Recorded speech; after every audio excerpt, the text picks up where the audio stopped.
Neoliberalism Unveiled, Understanding the Shift Towards Free Market Policies, written by Arlo Holders, narrated by Juliette Fancer.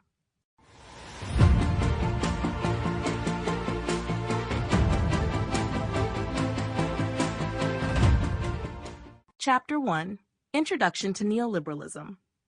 Neoliberalism is a term that has been widely used in academic, political, and economic discussions, yet its exact definition often varies depending on the context.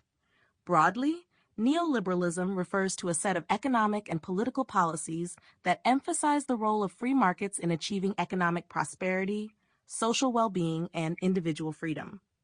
At its core, neoliberalism promotes the idea that markets should operate with minimal interference from the state, and that individuals should be free to pursue their economic interests without governmental restrictions. The roots of neoliberalism can be traced back to the early 20th century, particularly to the ideas of economists such as Friedrich Hayek and Milton Friedman. These thinkers were critical of state intervention in the economy and argued that government control of markets often led to inefficiency and loss of individual freedoms. Hayek's influential work, The Road to Serfdom, 1944, warned against the dangers of central planning and collectivism, which he believed could lead to authoritarianism.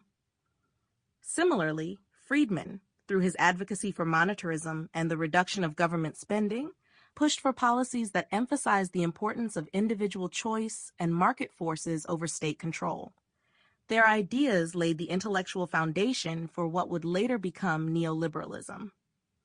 Neoliberalism as a political and economic force began to take shape during the 1970s as many Western economies faced economic stagnation and rising inflation, often referred to as stagflation.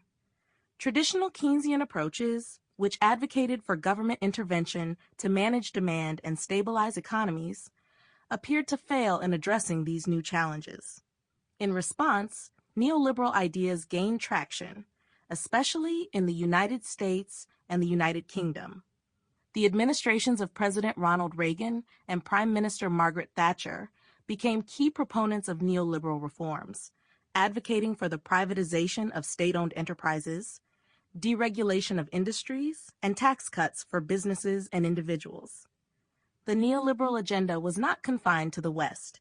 It had global reach through international financial institutions such as the International Monetary Fund, IMF, and the World Bank. These institutions pushed for neoliberal policies in developing countries, often as a condition for receiving loans. Sample complete. Ready to continue?